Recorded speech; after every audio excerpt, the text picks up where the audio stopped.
So one thing that sort of comes to my mind, the first thing that comes to my mind is there was let's say, we don't have to name that, but there was a competitor, a big name company that raised a lot of money and was very aggressive.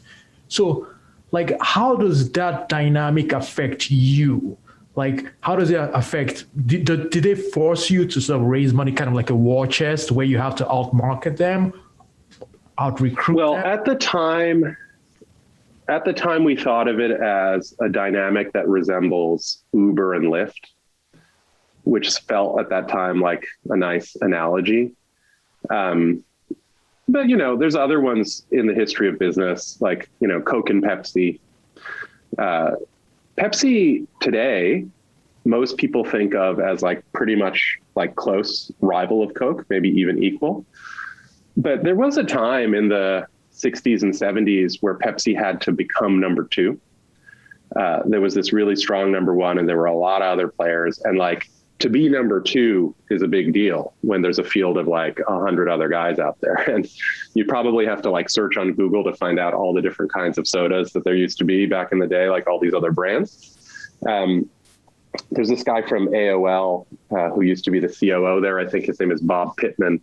And he calls it a number two strategy, where sometimes that's actually that's a great thing to be number two. And Pepsi is a great example of that, because you're not competing with number one, you're competing with number 45, So when we started Knotel, there were thousands of co-working businesses. And by the middle of 2015, early 2016, there was this one co-working business that was super huge, and everybody knows them, right? We were. But there were a lot of small players. And it was very interesting. And I thought that probably all of them, every single thing from the biggest to the smallest, they were doing co-working. They had missed how you can serve enterprise. And our basic approach was all right, we think we have a different go-to-market and it's going to end up serving different customers. Cool. So we have a strategy. But let's make the most of the opportunity to set ourselves apart from the 1,000 small players. Let's be a really annoying challenger, like a number two who's out there saying, we're going to get you, we're going to get you, we're going to get you. Even when we're nothing, even when we're number 500, we're coming for you, we're coming for you. Guess what? We're catching you in New York, we're catching you in London, we're catching you in Paris. And it was a very effective strategy for us. We made a lot of noise and we were super ambitious. Of course, anybody watching us was like, oh, those guys are so arrogant, they're so dumb, why would they ever do that? That's fine. I mean, if you are ambitious in life, you will face that criticism, that you are too ambitious. But it took us from nowhere to the global number two. We were the global number two, and we were catching them. We were growing a lot faster than them, way more efficiently in terms of capital used and the strength of the model. However, there are some negatives too. That's as long as they're doing well. As long as number one is doing well and you're catching them, that's a cool story. Middle of 2019, those guys screwed up. That was a disaster for them. And for us, it was super tricky because it's they're tipping over and there's going to be a big splash and you have to watch those waves. So it was a very important period for us in 2019 to just keep saying, look, here's how we're different. We're smarter. This just proves we're right. This just proves we're right. But that's only 30% of what people hear. 70% of what they hear is, oh, well, see, yeah, you guys, the rival to those guys suck. So do you. Very difficult to navigate that. And, that was one of the hardest periods in the business when WeWork was collapsing. So it was hard. Was it hard in terms of getting customers? Was it hard in terms of recruiting talent, or was it hard in terms of fundraising? Yeah, of course, everything, all communities make those same calculations about how attractive your product is, how viable your business is. And there are moments where all those communities ride together. They're obvious, better model, growing faster, I want to be there. And when things get tough, investors are yikes. Customers are should I be thinking this over more? Staff starts wondering, should I join? Or if they already joined, they start thinking, hey, did I make a mistake? You know what? I think I see these guys screwing up in the same way as those guys. I'm losing some of my motivation and my trust in the business. So, I think all communities, it's very hard to separate them because they have a pretty similar set of motivations and calculus. They want the business to work. They want it to be successful.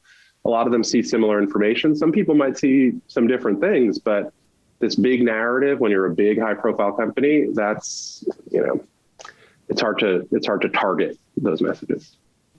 But just thinking of in terms of what happened to, so now, like, let's say WeWork, they're IPOing, but was that mostly, do you think like that was self-inflicted? Was that an own goal? Or do you think like, it was just, the thesis was tricky, like office space was just, it was more risky than it seemed? I think it was an own goal. It was an own goal. I mean, part of the popular narrative around the WeWork business is they take a long-term lease and they sell it for short term. That seems crazy. Why would you do that? Right. Very sensible point. Very sensible point. But very few people then also say, what other businesses do that? And virtually every business makes big capital commitments for long-term return. Everybody. I mean, if you open a bookstore and you buy a ton of books, 99% of the books you bought, you're not going to sell today. You hope you're going to sell them in 2 years or at some point. If you're a data center and you're going to sink $1 billion into the ground, like no one's going to pay you $1 billion a month to use your data center. Or even like very traditional businesses that have been around forever. Like, I live in New York, and in New York, there's a parking brand. There's several. One of them is called Icon Parking. There's a few other ones. Any brand you've ever seen for parking lots, they manage hundreds of parking lots. Cool. Well, but did you know that they have leases for long durations on the land that some passive owner just owns? And all of their revenue comes from people who park today or park monthly. They have a long-term liability. They try to market it and enhance its value, and they try to sell it in some cut-up kind of way. Every business, in some sense, accumulates some kind of wholesale product or some asset, which they pay for in some way, and then they try to.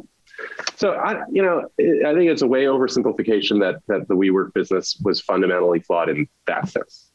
I think those guys could have been public, and the reason they were not is the own goal. I mean, I think they ran it like fools, and I think they had way too lofty forecasts about what the value really was. And if they had been more sensible, yeah, sure, it would have been public. I don't think it's like, it shouldn't have been 20 times revenue, 10 times revenue. I think there's public comps. I mean, there's a company that's about the same size as WeWork that's public called IWG, which runs Regis, the brand Regis. It trades at like 1.5 times revenue. Okay. That means WeWork in 2019 should have been a $4 billion public company. Right. So, but as a $4 billion company, it kind of doesn't work because they had raised at that time more than $4 billion. Right.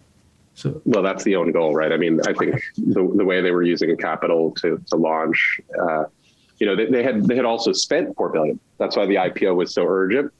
And they had only brought online maybe a third of the portfolio that money represented.